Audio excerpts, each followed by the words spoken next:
Bonjour à tous et bienvenue dans ce 6h30. Après un séjour d'une semaine, le roi du Maroc, Sa Majesté Mohamed VI, a quitté Abidjan pour Libreville au Gabon, quatrième étape de la tournée africaine qui a conduit le souverain chérifien au Sénégal, en Guinée-Bissau et en Côte d'Ivoire. Cette troisième visite du roi Mohamed VI en Côte d'Ivoire a permis la signature de 22 accords de coopération, dont 4 pour la valorisation de la lagune ébriée. Avant son départ d'Abidjan, le roi Mohamed VI s'est rendu à la grande mosquée de la Riviera Golfe en compagnie du chef de l'État Alassane Ouattara, où il a accompli la prière de vendredi, prière dirigée par l'imam Mamadou Traoré en présence de plusieurs autres fidèles musulmans. Dans son sermon, l'imam Traoré a insisté sur l'endurance et la patience dans la vie de tous les jours du musulman. La ville de Boisflé a abrité hier la célébration continentale de la Journée mondiale de l'environnement, une journée meublée par la sensibilisation au respect des ressources environnementales telles que l'eau et l'énergie. Elle s'est articulée autour du thème 7 milliards de rêves pour une seule planète, consommant avec modération. La cérémonie officielle a enregistré la présence du Premier ministre Daniel Cablon-Duncan. Alexis Ouedraogo. Saison des pluies violentes, inondations, catastrophes naturelles. Ces dernières années, la nature connaît des bouleversements importants. À la base, un environnement agressé. Exemple pratique, depuis 1960, la Côte d'Ivoire perd en termes de forêt l'équivalent du stade Félix Houphouët-Boigny chaque heure. Des 16 millions d'hectares de forêt en 1960, il ne reste plus que 2,5 millions d'hectares de forêt. Il y a urgence et une prise de conscience collective s'impose. À la faveur donc de la Journée mondiale de l'environnement ce vendredi, il s'est agi pour le ministre Alla Kouadio-Rémy d'intéresser les populations à la lutte. Lorsque nous jetons les sachets plastiques, nous jetons les chewing-gums, nous jetons les Kleenex, nous versons l'eau dans la rue, on ne protège pas notre environnement. Et pourtant, nous pouvons être propres. On arrive à détruire facilement, mais lorsqu'il faut restaurer, il faut beaucoup d'années. Honneur pour la Côte d'Ivoire, cette célébration 2015 sur le continent africain s'est tenue à Boisflé en présence de Daniel Cablon-Duncan qui a assuré de la détermination du gouvernement à protéger l'environnement. Il est incontestable que l'être humain consomme de plus en plus de ressources humaines, au-delà de la capacité de notre planète à les régénérer. Tenant compte de la croissance démographique, les impacts des activités humaines sur l'environnement vont s'intensifier si des modes de consommation actuels ne changent pas.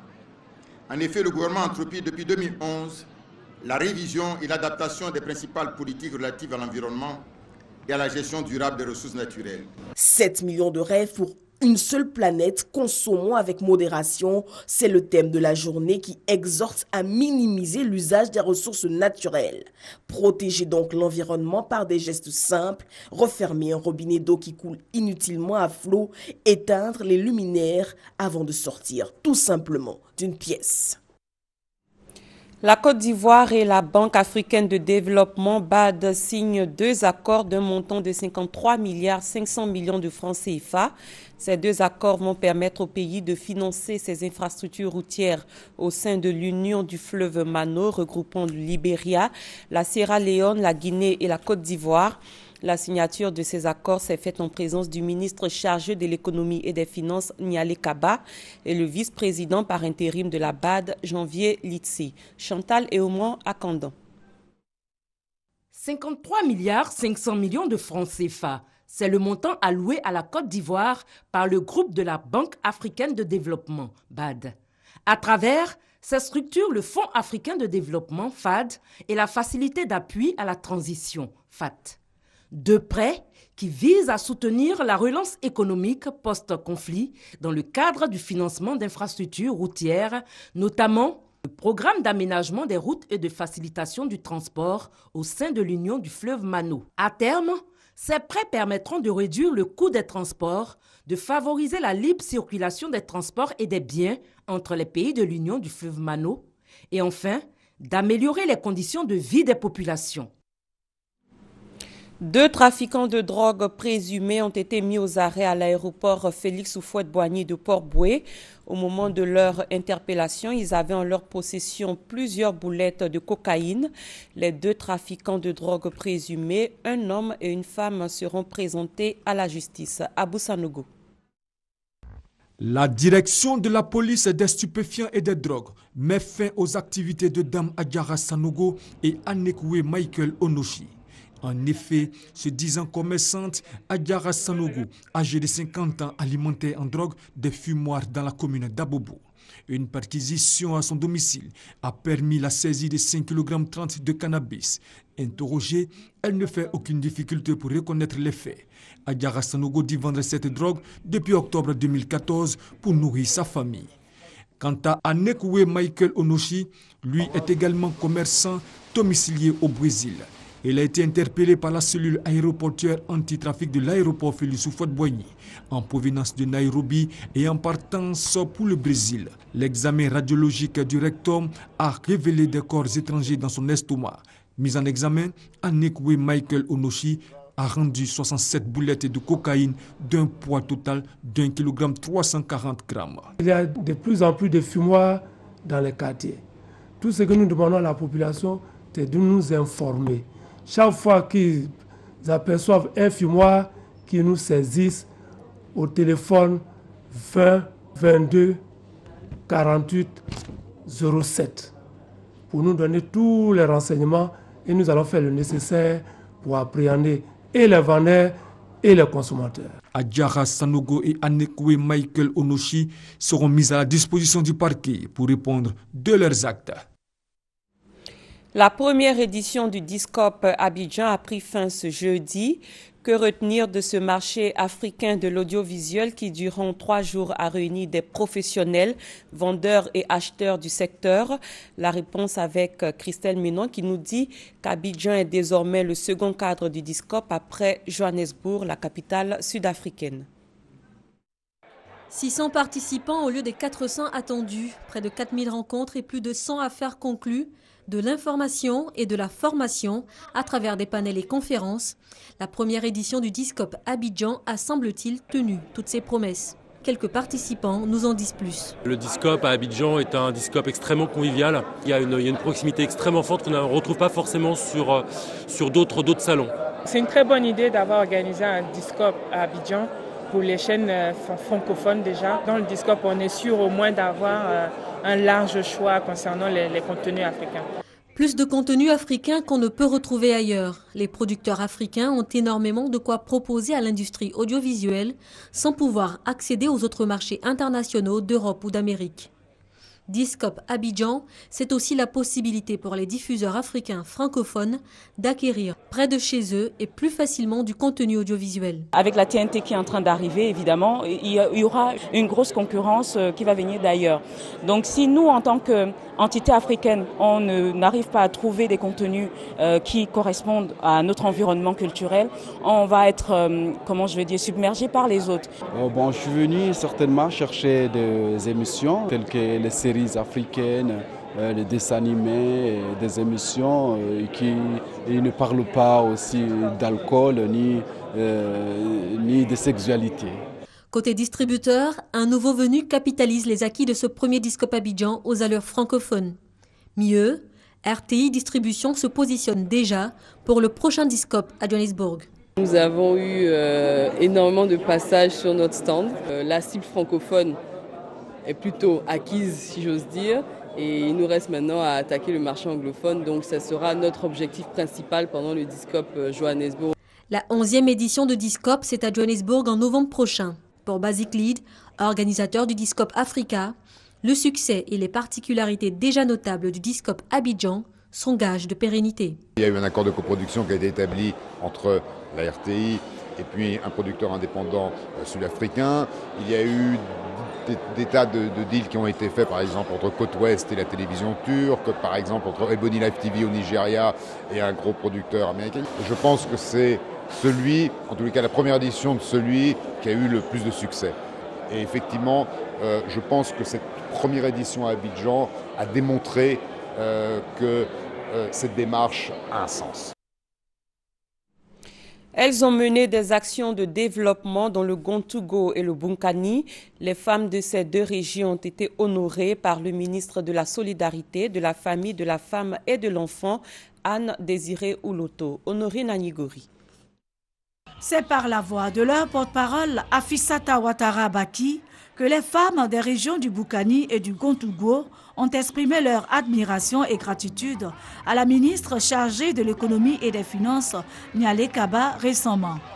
Elles se réjouissent des actions sociales et de développement entreprises par la ministre en leur faveur, notamment la structure de microcrédit qui profite à des milliers de femmes.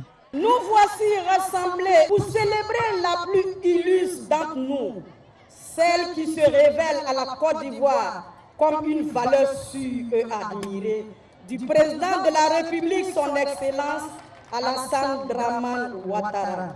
La marraine de la manifestation, Anne Désiré Ouloto, a salué les qualités humaines, intellectuelles ainsi que les initiatives de développement de sa collègue du gouvernement. En réponse, Nialé Kaba a apprécié la cohésion au sein des populations. Elle a exhorté les femmes à se regrouper afin de bénéficier davantage de soutien. Chères sœurs, votre engagement et votre mobilisation un peu plus grande chaque année me rassure et me réconforte que nous avons fait le bon choix de nous retrouver chaque fois en cette période de l'année pour travailler à améliorer la condition générale de la femme dans la société en lui donnant une meilleure visibilité. De nombreux dons en matériel agricole, des vivres et des pagnes ont été offerts aux femmes par les deux ministres. 32 ministres francophones de l'enseignement supérieur sont en conclave à Paris, capitale française. Ils entendent adopter une nouvelle politique pour redynamiser l'enseignement universitaire dans l'espace francophone. Mamadou Kwasi. Depuis quelques années, le développement numérique de l'enseignement est en train de bouleverser le paysage universitaire mondial. Les cours en ligne, les visioconférences, les formations diplômantes par Internet sont des dispositifs peu coûteux qui démocratisent l'enseignement. Encore, faut-il que ces dispositifs soient nourris de ressources éducatives de qualité et accessibles à plus grand nombre. Ce défi, les ministres de l'enseignement supérieur et de l'espace francophone veulent le relever. D'où cette toute première réunion sur le développement numérique de l'espace universitaire francophone. Nous allons mettre en commun nos expériences en matière de renouvellement de la pédagogie, parce qu'il ne s'agit pas simplement de substituer un outil à un autre, il ne s'agit pas de remplacer un manuel papier par un manuel numérique. Quand on parle du numérique à l'université, on parle bien de renouvellement de la pédagogie pour introduire davantage d'interactivité, davantage de flexibilité aussi pour les étudiants qui parfois peuvent avoir besoin de s'organiser autrement. Cette rencontre est un cadre d'échange, également une occasion pour le ministre Niamey Konan de présenter les réalités des universités ivoiriennes. Où nous allons nous enrichir des expériences des autres. D'abord, parce qu'il faut savoir qu'en Côte d'Ivoire, nous sommes dans ce projet. Nous espérons le voir aboutir totalement avant la prochaine rentrée, c'est-à-dire mettre en place une université numérique ivoirienne. Nous allons donc nous appuyer sur l'expérience des autres pour accélérer donc notre processus. La réunion de Paris est une opportunité de présenter les nouvelles techniques dans cette dynamique de promotion du numérique dans l'enseignement supérieur. Toute personne qui peut se connecter sur Internet a la possibilité de se connecter sur franceuniversiténumérique.fr et donc aura la possibilité de récupérer des ressources pédagogiques, de dire dans sa pédagogie à un étudiant de faire de la pédagogie inversée, de faire un quiz, de faire un exercice, de réviser un cours. Et ça, c'est à la liberté du professeur. Tout est gratuit et libre. Au cours de cette assise, les 32 ministres de l'espace francophone prendront d'importantes décisions pour booster l'enseignement supérieur dans leur espace. Au Nigeria, des hauts gradés de l'armée sont coupables de crimes de guerre, c'est ce qu'affirme Amnesty International. L'ONG internationale estime avoir réuni assez de preuves dans un rapport publié mercredi. Elle appelle de nouveau la Cour pénale internationale à lancer des poursuites contre ces personnes impliquées dans la lutte contre Boko Haram. Suivez ce reportage. Surpopulation carcérale, manque de soins et disparition forcée sont des actes dont se serait rendu coupable de haut grade de l'armée nigériane, selon Amnesty International. Dans son rapport publié mercredi dernier, l'organisation estime avoir assez de preuves pour que la Cour pénale internationale lance des poursuites contre ces derniers dans la lutte contre Boko Haram. Nous pensons que plus de 7000 personnes sont mortes en prison, détenues par les militaires, et nous pensons que depuis 2011, plus de 20 000 Nigérians ont été victimes d'arrestations et de détentions arbitraires. En outre, l'organisation informe qu'elle a déjà remis les noms de certains chefs d'état-major basés à Abuja. Une enquête serait en cours pour situer leurs responsabilités dans les crimes commis par leurs subordonnés. Le général Azui Bouké Irejirika, qui était chef d'état-major de l'armée de septembre 2010 jusqu'à sa retraite en janvier 2014. L'amiral Ola Saad Ibrahim, qui était chef d'état-major de la défense du 4 octobre 2012 à janvier 2014. Le général de l'armée de l'air Alex Badet, chef de l'état-major de la défense depuis janvier 2014, et le général Kenneth Minima, chef de l'état-major de l'armée depuis janvier 2014 à ce jour. Selon Amnesty, la CPI a déjà ouvert une enquête préliminaire sur l'insurrection Boko Haram qui a fait au moins 17 000 morts depuis 2009. Et toujours au plan international, le pape François est ce samedi à Sarajevo, en Bosnie-Herzégovine. Le souverain pontife devrait, au cours de cette visite, appeler à la paix dans ce pays déchiré par la guerre il y a plus de 20 ans et qui reste encore divisé. La ville de Poitiers, en France, abrite depuis hier le congrès du Parti socialiste. Les militants et sympathisants socialistes doivent choisir un candidat pour la prochaine élection présidentielle. Le Conseil de sécurité de l'ONU s'est réuni en urgence hier. L'instance a appelé Ukrainiens et Russes à respecter totalement le cessez-le-feu qu'ils s'accusent régulièrement de violer. Un double attentat a visé hier un meeting du HDP, principal parti kurde en Turquie. Bilan, au moins 2 morts et une centaine de blessés. Ce double attentat est intervenu à 2 jours des législatives en Turquie. Et c'est la fin de ce 6h30. Merci de l'avoir suivi. L'information continue sur www.rti.ci. Très bon début de journée à tous et à toutes.